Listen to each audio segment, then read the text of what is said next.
So, hello, no, ngayon, no, pag-usapan nito tungkol sa pag-ibig ng tao sa Panginoon, no.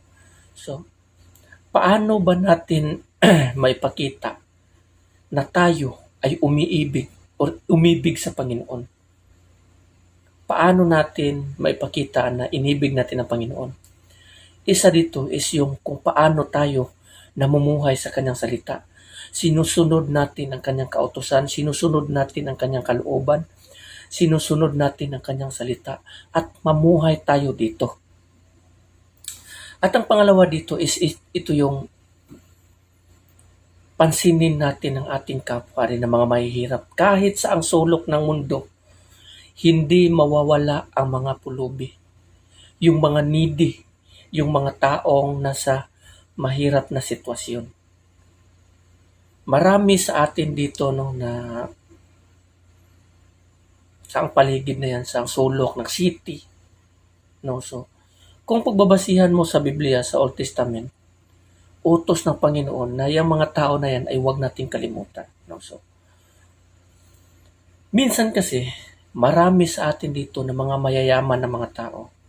Kung sino pa yung mga taong mayayaman na sobra-sobra ang kanilang mga pagkain, kayamanan, pera, sila pa yung mga taong nagiging madamot doon sa mga kapwa-tao. Nagiging madamot sila at ayaw nilang magbigay. No, so kung napapansin niyo, no, maraming mga relihiyoso na mga mayayaman, mga religious na mga taong mayayaman, pumapasok sa simbahan, nagpupuri, sumasamba sa Panginoon, may magagarang kotse, magagandang damit, bahay, lahat andyan na sa kanila. Ngunit, marami rin sa kanila ng mga taong hindi kayang lumingon doon sa mga taong nangangailangan. So, ano ba ang sinasabi dito sa Biblia patungkol sa mga taong nagiging madamot na magbigay doon sa mga mahirap? Dito sa 1 John chapter 3 verse 17 and 18, sinabi dito, kapag nakita ng isang may kaya sa buhay ang kanyang kapatid na nangangailangan, sino yung kapatid? Siyempre, hindi yung literal na kapatid mong kadugo. Ito yung kapwa-tao. Kasi nga tayong lahat, magkakapatid lamang. Iisa ang Diyos na may lalang. Ang sinabi ni Kristo, magmahalan kayo. Kayong lahat ay mga magkapatid. At dagdag dito, at pinagkaitan niya ito ng tulong. Masasabi bang siya ay umiibig sa Diyos? No, so marami sa atin na nagsasabi ng mga mayaman na pinupuri, sinasamba nila ang Panginoon at nagsasabing iniibig kita na ganito, ganyan. Ngunit, ayaw nga magbigay ng mga tulong doon sa mga mahihirap. Minsan, kung makakita sila ng mga mahihirap, mga pulubi, needy, o kahit sino mga tao dyan sa mga bukid, o mga dinadaanan lang. Yung iba naman, nagbibigay nga ng tulong is may habol naman, may kapalit naman. Yung iba tatakbo ng politiko. Yung iba naman may self-interest. Yung iba naman para purihin, para makitang matuwid. Ito ba ang bagay na kinalulugdan ng Panginoon na dapat natin gawin? That is useless. No, so, dito sa verse 18, sinabi dito, mga anak, huwag tayong magmahal sa pamamagitan ng salita lamang, kundi patunayan natin ito sa pamamagitan ng gawa. So kung tutulong tayo, make sure na bukal sa loob. Kasi ang pagtulong kasi, utos yan ng Panginoon. That is biblical.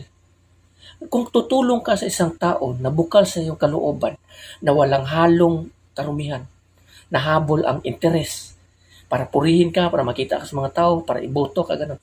Kung wala, ang Diyos na tumitingin sa iyong mga mabuting gawa, ay siyang magagantimpala. Ngunit marami sa atin dito na mga mayayaman na ayaw nga mag-abot ng tulong. Yun nga, sinasabi ko, meron nga mag-abot ng tulong. Ngunit nga, may mga gustong kabayaran. Kumbaga self-interest. No, so may mga self-interest ba, no? Walang kakwenta-kwenta yan. So wag niyo sanang gawin yan ganyan. Kasi isipin niyo, kung kayo ganito, nagiging madamot kayo, Pinagkaitan nyo yung mga tao na kailangan, sobra-sobra yung yaman ninyo. Ang Diyos nanonood. Kung ano ang ginagawa nyo sa tao, ginagawa nyo sa Panginoon. Kung gumagawa kayo ng kabutihan sa tao, ginagawa nyo ito sa Panginoon. Ngunit kung ang taong yan, dinadaanan mo lang at hindi mo tinutulungan, binibigyan, ganito, ganyan, para na rin ang Panginoon ang siya yung tinanggihan, pinagkaitan. Pagdating ng panahon, ma-realize mo na ikaw napabilang doon sa mga kambing. Kayong mayayaman, marami ng babala sa inyo dito sa Biblia. Marami ng babala dito patungkol sa inyo. No one can serve two master. Ang sabi na ng ating Panginoon Hesus Kristo na mas madali pang makapasok ang isang camel sa butas ng karayom kaysa sa isang mayaman na makapasok sa kaharian ng Diyos. Pero nga sabi nga, nothing is impossible with God. Ang hindi magagawa ng tao, nagagawa ng Panginoon. Kung mayaman ka, gamitin mo ito sa pakikipagkaibigan sa mga tao. Paano ang pakikipagkaibigan? Magbigay ka. Bigyan mo ang mga taong nangangailangan, isipin mo ang lahat ng bagay na nasa iyo galing sa Panginoon na natanggap mo. Kaya wala tayong ipagmalaki ng mga bagay dito sa mundong ito na lumilipas. Ang lahat na natanggap natin ay galing sa Kanya. At dapat natin gawin ito is mamahagi tayo, i-share natin yung anong meron tayo na wala sa iba. Di ba anong sabi ni Juan? Kung ikaw ay may 2 damit, tapos yung makita mo yung mga kapatid mo o mga tao, kapwa mo, walang damit, ibigay mo yung isa. Sa ganitong paraan, ang gantimpala ng Panginoon, ibubuhos sa iyo. Ngunit kung ipagkait mo, kasi nga takot kang mabawasan yung yaman mo, nasa sa iyo yun. Yung ministering mo before God, worshiping mo, praising mo, walang kabuluhan yan. Magiging useless yan.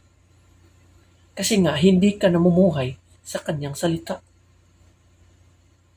Hindi mo sinabuhay ang kanyang utos.